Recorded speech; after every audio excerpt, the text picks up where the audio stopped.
वालेकुम, welcome to the class. अगर किसी का कोई क्वेश्चन है प्रीवियस लेक्चर से तो बताएं। जी आवाज़ आ रही है मेरी? जी सर जी। चलें, तो if you have any questions. हाँ सर जी। That's good. कोई अगर क्वेश्चन नहीं है इसका मतलब सारा कुछ हो रहा है फिर तो।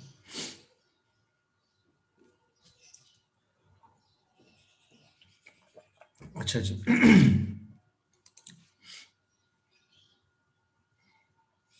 अब आगे चलें फिर, मतलब कोई क्वेश्चन नहीं है ना? रमज़ान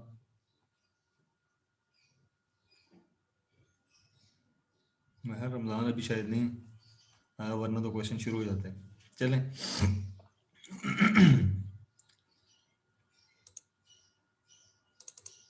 तो लास्ट टाइम हम डिस्कस कर रहे थे मैट्रिक्स ऑपरेशंस इन आर, वो हमने काफ़ी हद तक कर लिया था। तो इसमें कोई अगर क्वेश्चन नहीं है तो फिर हम आगे चलते हैं। आज हम देखेंगे बेसिक स्टैटिस्टिकल और मैथमेटिकल ऑपरेशंस या फंक्शंस हम कह लें। ठीक है, पहले तो ये नोट कर लें कि जो बेसिक जो आर के फंक्शंस हैं ना, वो वेक्टराइज्ड फंक्शंस हैं। ठीक है, अनलेस अदरवाइज स्पेसिफाइड। वेक्टराइज से क्या मुराद है कि एक वो वेक्टर पे अप्लाई होते हैं। ठीक है, जहाँ पे अगर स्पेसिफाई कर दिया गया हो, जैसे दो आर्ग्यूमेंट हो, तो जाहिर है फिर उसमें डिफरेंट होगा, उसमें स्केलर भी हो सकता है, कुछ और भी हो सकता है। और इसमें स्केलर का मतलब क्या है कि अ वेक्टर ऑफ लेंथ 1। तो जो कॉमन मैथमेटिकल फंक्शन है उसमें ABS फॉर एब्सोल्यूट वैल्यूज, इस तरह लॉग फॉर नेचुरल लॉगरिथम। अब इसमें क्या होगा, जब ABS आप अप्लाई करेंगे एक ऑब्जेक्ट पे, तो उस ऑब्जेक्ट के जितने भी एलिमेंट्स होंगे they will be return as absolute value. इस तरह लॉग जब आप अप्लाई करेंगे ऑब्जेक्ट पे तो उस एलिमेंट ऑब्जेक्ट के तमाम एलिमेंट्स पे अप्लाई होगा। Similarly log 10, log base 10, logarithm base 10, इस तरह लॉग 2, लॉगरिथम बेस 2 है के लिए है SQRT for square root, return the square root और power 0.5 of the elements of the object. ठीक है, मतलब अगर आप चार ऑब्जेक्ट का एक वेक्टर है तो उस पर अगर आप SQRT की कमांड अप्लाई करते हैं तो चारों एलिमेंट्स का अगर पॉसिबल है तो स्क्वायर रूट आपको प्रोवाइड कर देगा। अगर पॉसिबल है ऐसे क्या मुराद है, जाहिर है नेगेटिव वैल्यूज का स्क्वायर रूट नहीं आपको प्रोवाइड करेगा, वहां पे एक मिसिंग वैल्यू आ जाएगी या एरर आ जाएगा बस। Similarly EXP for exponentiated values of the elements. ठीक है, तो बेसिकली ये जरा गौर कर लें कि फॉर एग्जांपल अगर आप इनमें से कोई कमांड ऐसी है जो आप वेक्टर पे अप्लाई कर देते हैं, सॉरी, जो आप स्केल मैट्रिक्स पे अप्लाई कर देते हैं। फॉर एग्जांपल आप कहते हैं ABS ऑफ मैट्रिक्स, यहाँ पे आप ऑब्जेक्ट की जगह वेक्टर में ऑब्जेक्ट में मैट्रिक्स दे देते हैं। तो इसका मतलब क्या है कि वो मैट्रिक्स को कि तमाम एलिमेंट्स को एब्सोल्यूट वैल्यू ले लेगा। मतलब उसने ये नहीं देखना कि रोज कौन सी हैं, कॉलम्स कौन से हैं। The all elements of the matrix will be converted into absolute values. Similarly sort है, सॉर्ट ऑब्जेक्ट, और यहाँ पे मैंने देखे यहाँ लिखा है डिक्रीजिंग फॉल्स। इसका क्या मतलब है, return the sorted values of objects in ascending और डिसेंडिंग ऑर्डर। अब जरा यहाँ पे देखें, ऑब्जेक्ट में तो जाहिर है आपका कोई वेक्टर आएगा, ठीक है, या एक से ज्यादा वैल्यूज आएंगी, या मे बी अब अगर मैट्रिक्स पे अप्लाई करेंगे तो आप ये ना समझें कि वो वेक्टर वाइज आपको कॉलम वाइज देगा या रो वाइज देगा। उसने के पूरे मैट्रिक्स में जो वैल्यू सबसे छोटी है या बड़ी है, अगर आप डिपेंडिंग ऑन कि आप असेंडिंग ऑर्डर में कर रहे हैं डिसेंडिंग ऑर्डर में कर रहे हैं, उस हिसाब से उसको सॉर्ट कर देगा। So it will treat the whole matrix as a single object, as a vector. ठीक है, फिर आप उससे ये एक्सपेक्ट ना करें कि उसने कॉलम वाइज देना था या रो वाइज देना था। क्लियर है जी? अब डिक्रीजिंग इक्वल टू फॉल्स, इसका मतलब क्या है आपके ख्याल में, क्या मतलब हो सकता है?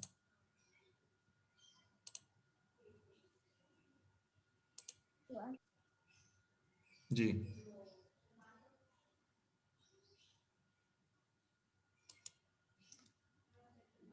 क्या मतलब होगा? डिक्रीजिंग का मतलब ये है कि वो जो आप लिखते हैं ना असेंडिंग ऑर्डर या डिसेंडिंग ऑर्डर, तो आपने डिसेंडिंग ऑर्डर फॉल्स किया हुआ है।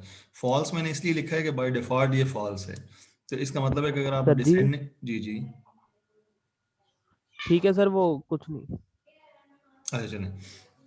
सो डिक्रीजिंग, अगर आप यहाँ पे कुछ नहीं लिखते, मतलब यहीं पे ऑब्जेक्ट के यहीं पे पैरेंथेसिस क्लोज कर देते हैं, इट मींस कि डिक्रीजिंग वाला जो ऑप्शन है by default that will be false, it will sort the object in ascending order. हाँ, अगर आपने डिक्रीजिंग लिखा और आगे यहाँ पे ट्रू लिख दिया तो फिर इट विल, डिक्रीजिंग ट्रू का क्या मतलब है, the object will be sorted या observation will be sorted in descending order. ठीक है, डिसेंडिंग ऑर्डर ऑफ मैग्नीट्यूड या डिसेंडिंग मैग्नीट्यूड।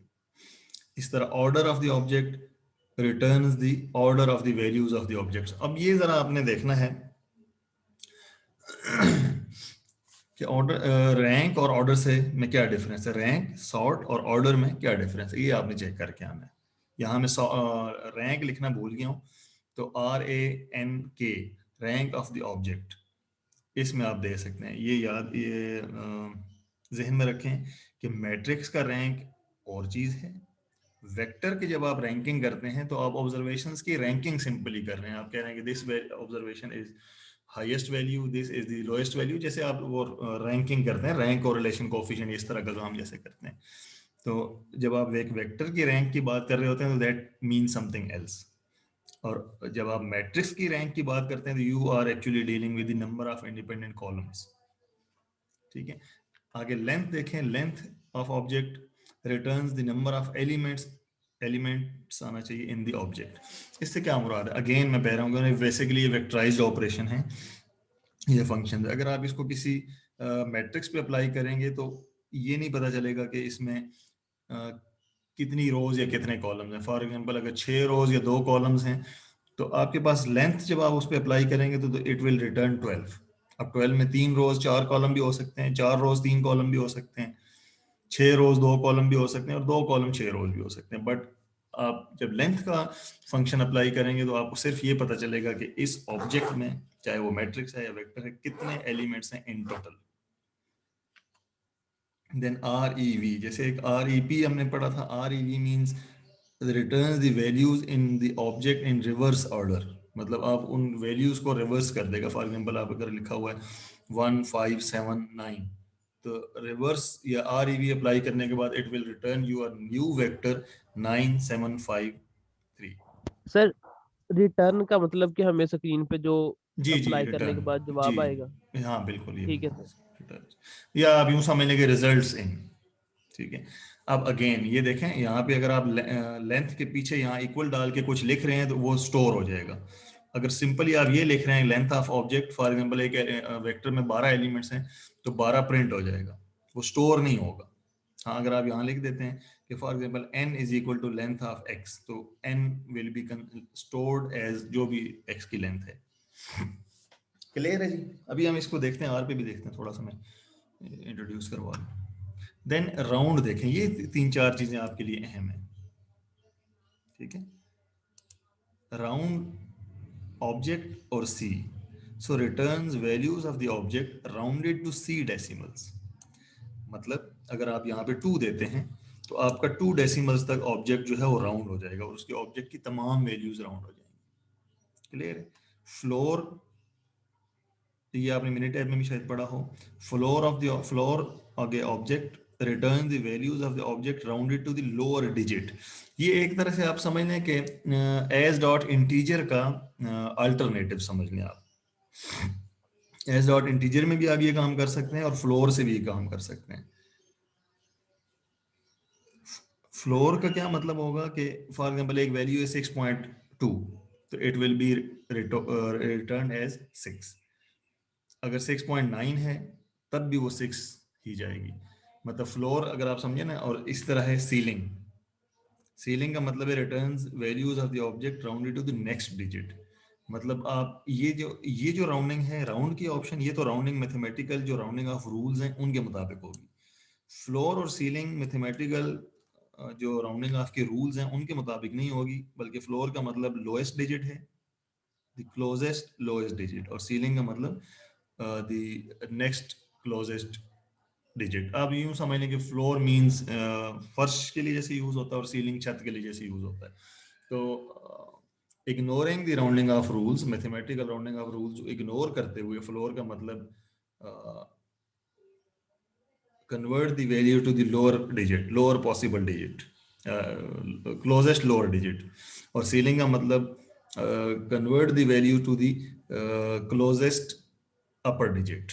ठीक है, तो इसमें फॉर एग्जाम्पल अगर आप राउंड कर रहे हैं और c की जगह 0 दे देते हैं तो 6.29 will be rounded as 6 and 6.97 will be rounded as 7 अगर आप c में 0 देते हैं। लेकिन फ्लोर में 6.29 हो या 6.97 हो, that will be rounded as 6, और सीलिंग में 6.29 हो या 6.97 हो, that will be rounded as 7। Truncate की एक ऑप्शन है, ट्रंक, TRUNC, ट्रंकेट के लिए यूज होता है। इसका मतलब वही है जो फ्लोर का मतलब है। तो आपने अगर सिर्फ इंटीजर पार्ट रिटेन करना है तो आप फ्लोर का ऑप्शन यूज कर सकते हैं, ट्रंकेट का ट्रंक का ऑप्शन यूज कर सकते हैं, और एज डॉट इंटीजर भी याद कर सकते हैं। अब इसमें एक मसला आपके पास आएगा कि अगर आप फ्लोर मैट्रिक्स पे अप्लाई करते हैं, ठीक है, ऑब्जेक्ट में आप मैट्रिक्स देते हैं तो मैट्रिक्स की तमाम वैल्यूज को वो लोअर डिजिट पे राउंड कर देगा, और रिजल्ट जो अगर सेव करवाते हैं that will be a matrix.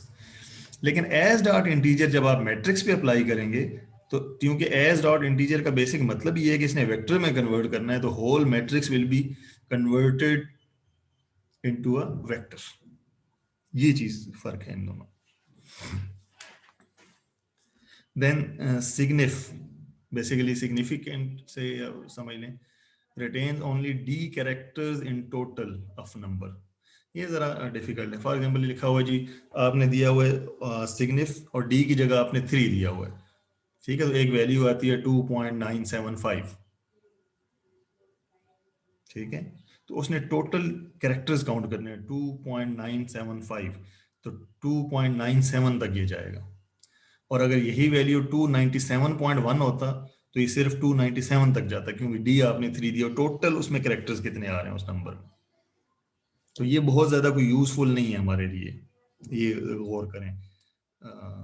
हाँ, ये यूजफुल हो सकता है कि अगर आपके पास फॉर एग्जांपल कुछ आपने नंबर्स रिटेन करने हैं, फॉर एग्जांपल आपका आईडी कार्ड लिखा हुआ है तो आप चाहते हैं जी पहले 5 डिजिट इसके रिटेन कर लें, वहां से ज़ाहिर है डिस्ट्रिक्ट वगैरह का पता चल जाता है, तो आप उसको डी को 5 कर सकते हैं, तो फर्स्ट 5। लेकिन इसको डेसिमल्स के पॉइंट ऑफ व्यू से राउंडिंग करने के लिए यूज करेंगे तो बिल्कुल different results, sometimes useless results आएंगे। फॉर एग्जांपल एक जगह लिखा हुआ है 1.97 और आपने डी की वैल्यू 2 दी हुई है, तो इट विल बी 1.9, ठीक है। दूसरी तरफ एक लिखा हुआ है फॉर एग्जांपल 2। सर जी, जी सर ये पॉइंट को करेक्टर नहीं काउंट करेगा? ये देखना पड़ेगा, अभी देख लेते हैं इसको, मेरे ज़हन में इस वक्त नहीं है। अच्छा क्वेश्चन है, लेट्स सी। ठीक है, तो मैं बता रहा था कि फॉर एग्जांपल आप कहते हैं जी एक वैल्यू लिखी हुई है, आपने डी की वैल्यू 2 दी हुई है और 6.29 दिया हुआ है, तो दैट विल रिटेन इन 6.2 अगर उसको डेसिमल पॉइंट को काउंट ना करे। और अगर यही वैल्यू 6298 दिया हुआ है तो ये वैल्यू सिर्फ 62 रह जाएगी, हालांकि वो थाउजेंड्स में वैल्यू थी। तो राउंडिंग ऑफ जब आपने प्योरली नंबर्स को डील कर रहे हो तो ये सिग्निफिक कोई बहुत अच्छा ऑप्शन नहीं है, ठीक है। हाँ, अब देखते हैं कि क्या ये कैरेक्टर वेक्टर्स पे अप्लाई हो सकता सर है। जी, जी सर उसके अलावा एक और चीज, ये डी के बाद उनका करेक्टर वर्ड लिखा है इधर, तो सर करेक्टर ठीक रहेगा कि डिजिट इस तरह? क्योंकि करेक्टर तो हम डबल कोटेशन में लिखेंगे सम टाइम, नहीं जिस नहीं तरह नहीं वैल्यू नहीं 1.6, नहीं नहीं नहीं, ये कंसेप्ट नहीं इधर कैरेक्टर से आएगा? मुराद ये है ना कि इसको डिजिट्स भी लिखा जाए। डिजिट्स मैंने इसलिए अवॉइड किया था कि अगर कोई वैल्यू डेसिमल्स में होगी तो फिर आप लोगों की तरफ से क्वेश्चन आएगा कि डेसिमल्स के बाद वाले को आप डिजिट कह रहे हैं, तो आप नंबर्स कह लें, कैरेक्टर्स को नंबर से कन्वर्ट कर लें, only D numbers in total, ठीक है। कैरेक्टर से मुराद ये है कि वो जो एक लिखा हुआ है, 2 लिखा हुआ है, एक सिंगल कैरेक्टर से मुराद ये है, उससे मुराद ये नहीं है कि उसकी डेटा टाइप कैरेक्टर हो, ठीक है। जैसे अब लिखा हुआ है ना 3 4, तो इसमें 2 कैरेक्टर हैं 3 एंड 4, इसका ये मतलब नहीं है कि इसकी डेटा टाइप कैरेक्टर है, मैं यहाँ पे ठीक ये है सर, लिखने का लग मतलब है। हाँ, अगर आप इसको कोई और मुनासिब वर्ड देना चाहते हैं तो शायद आपको कंफ्यूजन दूर हो जाएगी। मैंने डिजिट सी लिखा था लेकिन बाद में मैंने काट के कैरेक्टर्स किया कि आप फिर उसको उस तरह लेके जाएंगे कि अच्छा डेसिमल्स के पहले वाले डिजिट हैं और बाद वाले क्या हैं। इसलिए मैंने इसको अवॉइड किया था। तो इसके लिए कोई और यूज कर लेते हैं अल्टरनेटिव। ठीक है जी, मेरा ख्याल है यहाँ तक हम जरा देख लें, उसके बाद फिर आगे चलते हैं। क्लियर है जी?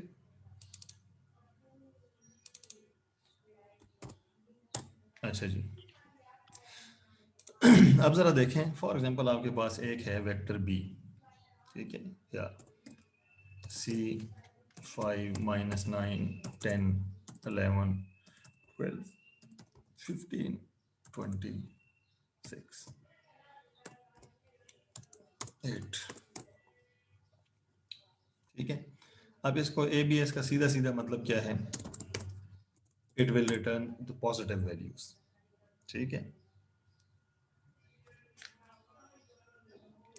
देन सिमिलरली आपके पास लॉग था,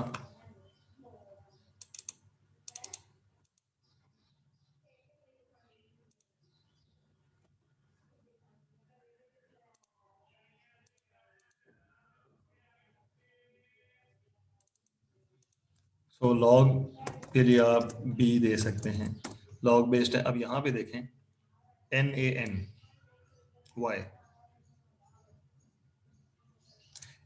अच्छा, एक जैसे मैंने बताया था कि नेगेटिव वैल्यू। कैपिटल Na होता है मिसिंग वैल्यू के लिए, और NaN उस वक्त होता है जब आप वो कहते हैं ना, जब आपके कंप्यूटर कैलकुलेटर पे जैसे मैथ एरर एक चीज आती है, मतलब ये 1/∞ या 0/0 फॉर्म जहाँ पे आ जाएगी, या 1/0 फॉर्म जहाँ पे आएगी, वहाँ वहाँ पे आएगा NaN, मतलब ये मैथमेटिकली पॉसिबल नहीं है, जाहिर है नेगेटिव वैल्यूज का लॉग नहीं हो सकता ना, ठीक है।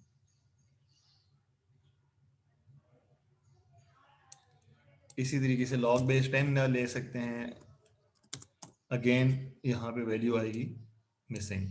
हाँ, अगर आप इसको ऐसे करते लॉग और इसके अंदर आप देते ABS देन B, तो फिर ये लॉग की वैल्यू आ जाती, क्योंकि पहले उसने B के वेक्टर को एब्सोल्यूट में कन्वर्ट किया है, जो 9 -9 था दैट बिकम +9, और देन ये अप्लाई हो गया, ठीक है।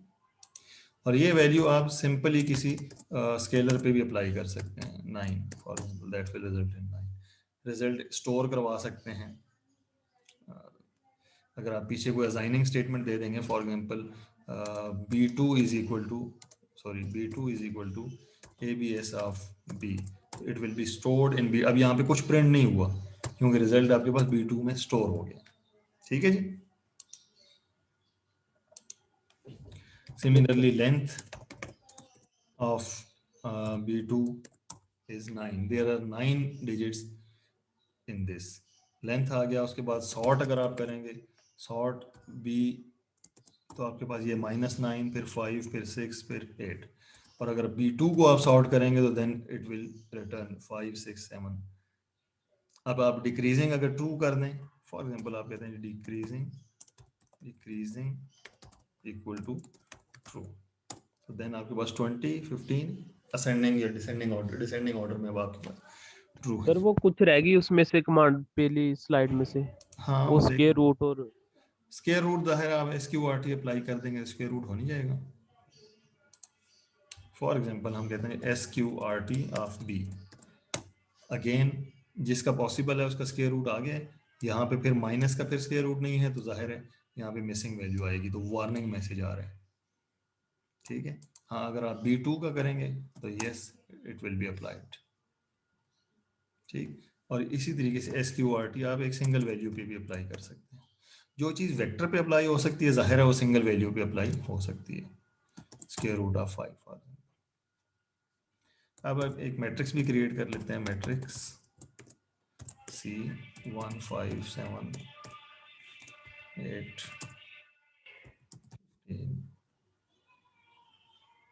3 6 17 20 3 6 8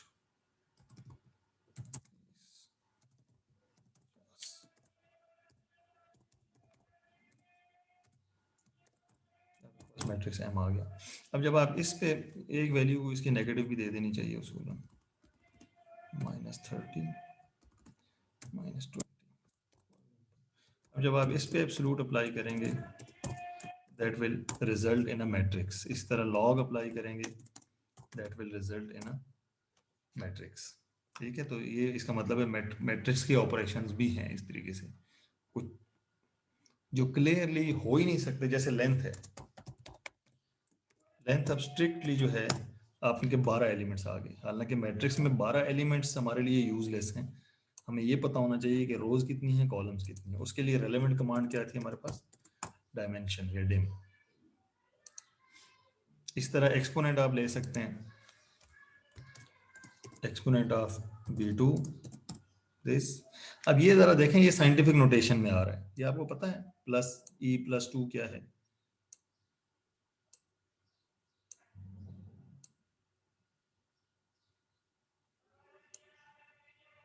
जी जी सर जी, जैसे वो पाई की वैल्यू होती है ना, वैसे इसकी वैल्यू ठीक है, तो इससे होती अगर है। आप अवॉइड करना चाहें तो एक कमांड याद रख लें, options scipen equal to 999। इससे जब आप अवॉइड करेंगे तो अब आपके पास b2 की एक्चुअल वैल्यूज आना शुरू हो जाएंगी। ठीक है, अगर आप चाहें तो साइंटिफिक नोटेशन में भी ले सकते हैं, उसमें कोई हर्ज नहीं है, लेकिन एक्चुअल वैल्यूज आपके पास इस तरीके से आना शुरू हो जाएंगे। ठीक है, सर जी ये जो सी आपने कमांड लिखी है, हाँ जी। तो ये एक दफा बस स्क्रीन पे लिख लें, फिर करते जाएं हाँ, काम, तो फिर नहीं इस आएगा सेशन कि में वो? जब तक आप प्रेजेंट आर क्लोज नहीं करते उस वक्त तक ये वैलिड है। जब आप आर क्लोज करके दोबारा ओपन करेंगे तो दोबारा वो बाय डिफॉल्ट वाले उस पर चला जाएगा। ठीक है, अब ये जरा इसमें देखिएगा कि सी पेन के अंदर और कौन कौन से ऑप्शन हो सकते हैं। ठीक है, 999 तो कंप्लीट डिजिट्स के लिए है ना, कंप्लीट वैल्यूज के लिए है, तो और भी ऑप्शन इसमें हो सकते हैं, ये हम बाद में चले देखेंगे। इस तरीके से सॉर्ट का ऑब्जेक्ट मैंने लेंथ का बता दिया, रिवर्स का बता दिया, राउंड देखें ज़रा। अब राउंड इसको मैं अगर स्टोर कर लूँ, फॉर एग्जांपल ये ज़्यादा मेरे लिए बेहतर रहेगा वेक्टर एक्स में। ठीक है, तो एक्स इज दिस। अब राउंड जब आप करेंगे राउंड एक्स और फॉर एग्जांपल 2 डेसिमल्स तक, तो यू विल गेट दिस। अब ये मैथमेटिकल रूल्स के मुताबिक राउंडिंग है, 41 देन 08 देन 47, ठीक है, देन 1479 2 डेसिमल्स तक। इसी तरह अगर इसको 1 डेसिमल्स तक कर दिया जाए तो जाहिर है ऐसे आ जाएगा, लेकिन अगर इसको फ्लोर कर दिया जाए,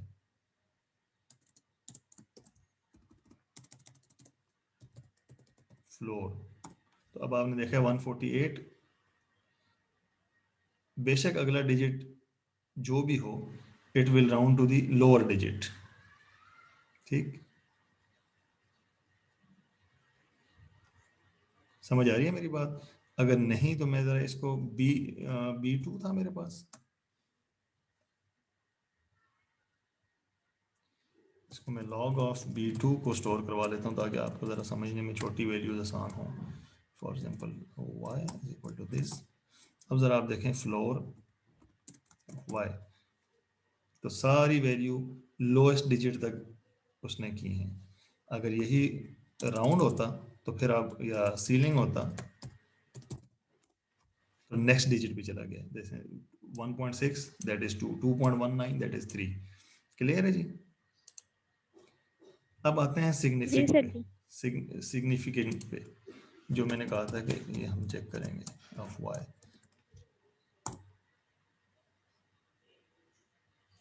जी क्या हुआ?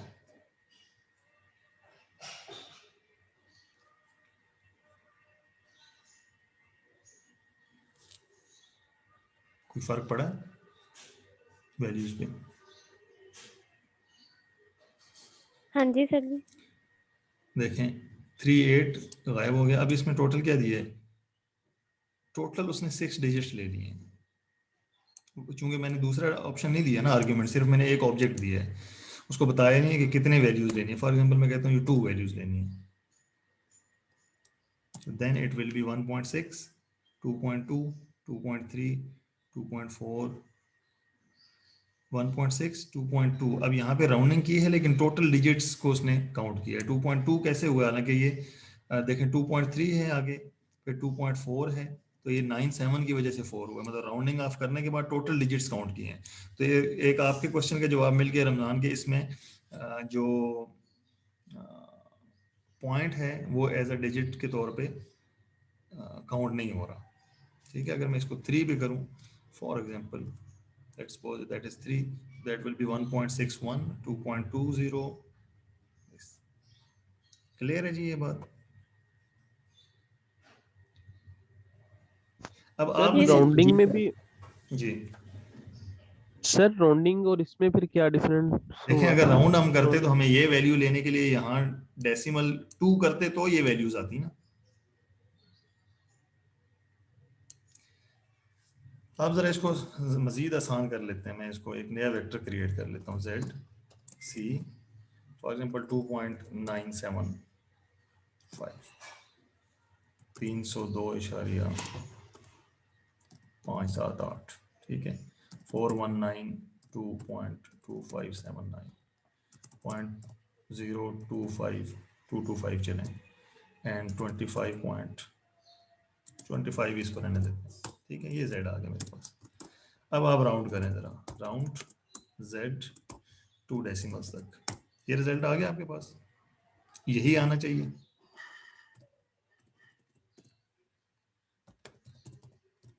यही आना चाहिए ना? जी सर जी। ठीक है, अब जरा सिग्निफिकेंट वाला अप्लाई करें तो 3, ये तो 3 समझ आ गया क्योंकि उसने 3.0 ले लिया z की वैल्यू, देन 300, ठीक है, 2 डेसिमल्स तक, ये इसमें देखने की चीज है कि ये नई वैल्यू आपके पास क्या आई है। उसने इसको कन्वर्ट कर दिया है टू दी नियरेस्ट थाउजेंड्स, यहाँ पे थाउजेंड्स में जैसे कन्वर्ट कर दिया है, यहाँ पे एज इट इज रहने दिया, यहाँ पे 25, ये एक देखने की चीज है कि ये कैसे हुआ जी। एक तो ये आपको फर्क नजर आ गया कि राउंडिंग और इसमें क्या फर्क है।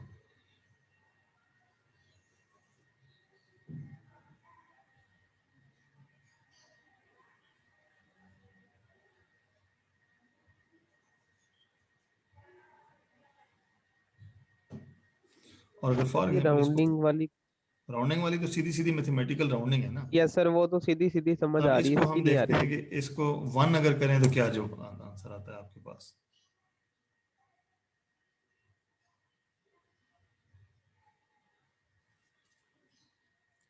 गौर करें जरा,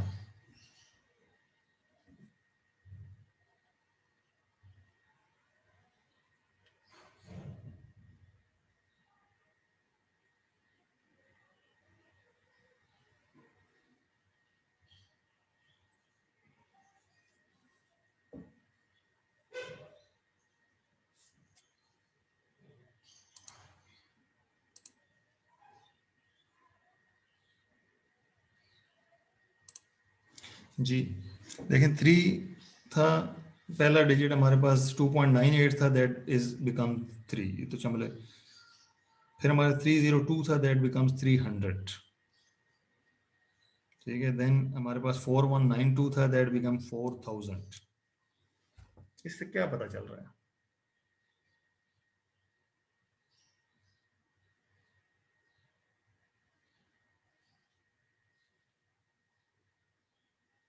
then 0.022 था, that become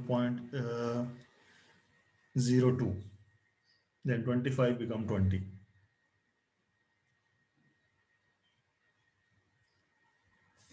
ji any guess?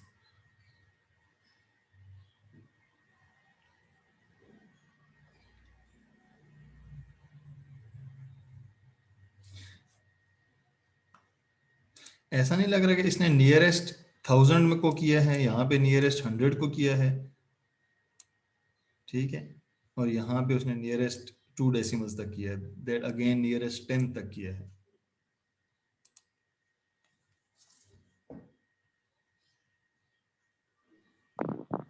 तो सर ऊपर जब 2 सिग्निफिकेंट लिया तो उसमें क्या कहाँ किया? देखे ना, यहाँ पे उसने 2 जब लिया है तो नियरेस्ट 100 तक ले लिया, जब 1 लिया है तो नियरेस्ट 1000 तक ले लिए, और जब यहाँ पे 2 लिया है तो नियरेस्ट 100 लें या नियरेस्ट 1000 लें, दैट इज ओनली 300, उसके अलावा कोई डिजिट आया नहीं है। अब ये सर इसकी तो एक दो और कमांड 20 रन कर ली जाए ना, 25। एक तो आगे 3 4 करके ना जी। हाँ, अगर 3 करें तो ये देखें ना, ये अब 90 तक आ गया है, तो ये इसमें जरा देखना पड़ेगा कि कैसे ये हमारे पास आए हैं।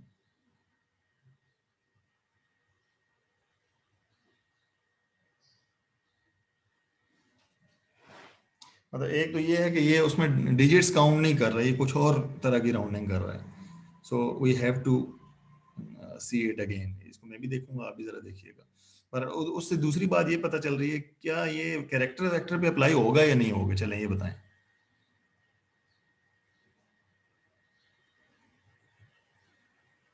कैरेक्टर वेक्टर पे देखें, अगर ये राउंडिंग ऑफ कर रहा है ना कुछ डिजिट्स को डील कर रहा है ये, चाहे जैसे भी कर रहा है, इसका मतलब है अगर प्योरली कोई नॉन न्यूमेरिक वेक्टर होगा तो उस पर ये अप्लाई नहीं हो सकेगा।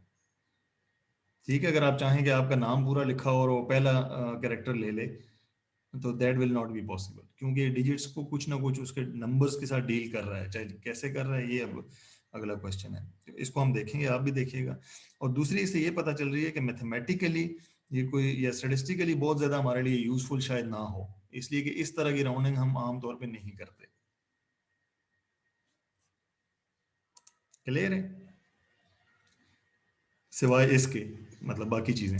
Yes sir, yes. अच्छा, नेक्स्ट आप देखें उसके बाद मतलब आपके पास फ्लोर सीलिंग और राउंड का ऑप्शन रखें। मतलब ये सिग्निफ वाला ऑप्शन फिलहाल आप इसको ना रखें, इसको फर्दर हम देखते हैं कि आप भी देखिएगा कि इन तीन रिजल्ट्स की रोशनी में आपको क्या समझ आता है। Then you sir have R4 statistic में यूज होता है किसी और, यानी कि जहां पे भी नंबर्स के साथ डील किया जा सकता है, जाहिर है वहां पे यूज हो सकता है। बेसिकली तो स्टैटिस्टिकल सॉफ्टवेयर ही है ना, स्टैटिस्टिकल कंप्यूटेशन के लिए यूज होता है। सर जहाँ और पे कहाँ पे कैलकुलेशन आपका भी क्या ऐड ख्याल होगा। है कि और कहाँ भी यूज हो सकता है? जैसे फाइनेंस में हो शायद सकता है, कॉमर्स में हो सकता है, जहाँ नंबर्स इन्वॉल्व हैं, इसका मतलब है वहां पे किसी ना किसी हद तक मैथमेटिक्स या स्टैटिस्टिक्स तो इन्वॉल्व है ना। तो हो सकता है यही फाइनेंस में है इस सर। तरह। जी, तो शायद मैंने कहा सर ये इन्होंने स्टैट की वजह से नहीं, किसी और सब्जेक्ट के लिए मिसाल के राउंडिंग तौर की पे। हो। मिसाल सर ये तो हम नहीं ना बता सर। नहीं, फिर आप आगे कहें ना कि भाई इस्लामियात में इस तरह की राउंडिंग ऑफ करते हैं, या मुताले पाकिस्तान में करते हैं, या फाइनेंस में करते हैं। हो सकता है फाइनेंस में करते हो मे बी। ठीक है, मतलब जिस तरह एक कहते हैं ना राउंड फिगर, बाजार ये ऐसा लग रहा है कि ये राउंड फिगर ले रहा है, ठीक है, लेकिन किस बेसिस पे ले रहा है ये अभी हमने देखना है। ठीक है, अगर आपने 2 दिया तो इसने राउंड फिगर 4200 दे दिया। जब आपने 1 लिया तो इसने राउंड फिगर 4000 दे दिया। जब आपने 3 दिया तो इसने राउंड फिगर 90 को 2 को 90 कर दिया।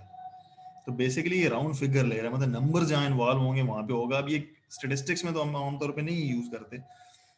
अगेन फिर ये देखना पड़ेगा कि किस तरह की सिचुएशन में यूज होता है। मे बी ये फाइनेंस या बैंकिंग में यूज होता है, मे बी। मैं ये नहीं कह रहा कि वहां यूज होता है। ठीक है, चलें आप भी देखिएगा, इसको फर्दर देखेंगे। देन हमारे पास दो अहम फंक्शन जो हैं, दैट इज फैक्टोरियल। अगर आप गौर करेंगे,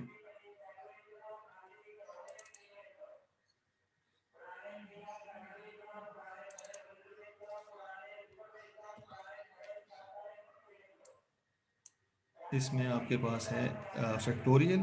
फैक्टोरियल पूरा लिखेंगे, ऑब्जेक्ट जाहिर है इसमें एक स्केलर होगा, return the factorial of the object, scalar और वेक्टर। अगर आप एक से वेक्टर दे रहे हैं तो उसकी एक से ज्यादा वैल्यूज का, हर वैल्यू का फैक्टोरियल आ जाएगा। इस तरह चूज की कमांड है, एन और आर, मतलब NCR आपको चूज से मिलेगा, combination of the R elements selected from N elements.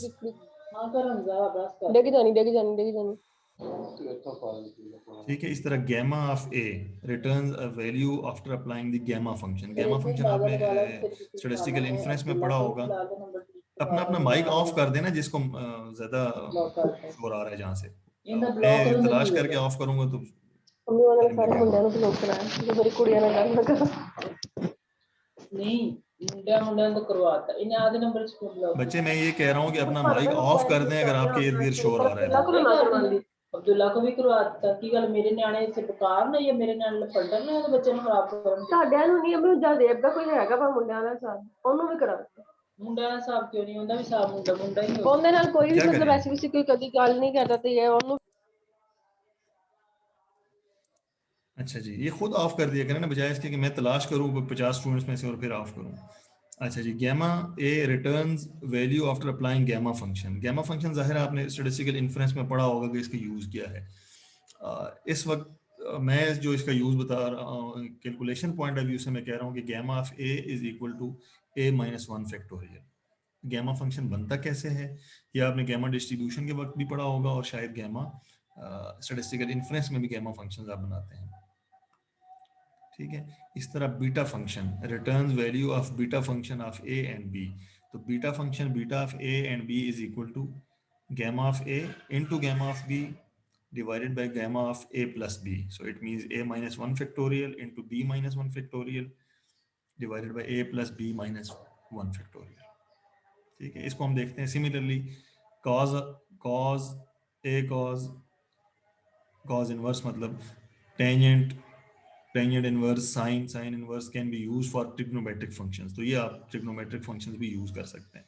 तो ये हम बेसिकली ये जो अपने स्टैटिस्टिकल पॉइंट ऑफ व्यू से जो फंक्शन है ये हम जरा देख लेते हैं, अगर ये टाइम मजीद है अभी तो आप देखेंगे फैक्टोरियल ऑफ ए या of 7 of 5 will be 120, factorial of 3 will be 6। इसी तरीके से चूज की कमांड है आपके पास 10 और 3, that will be 120 possible combinations बनेंगे। 5 और 3 करेंगे there will be 10 possible combinations.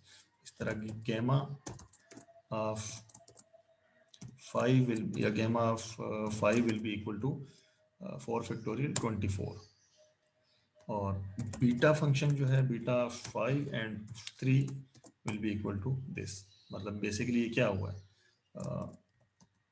gamma of 5 into gamma of 3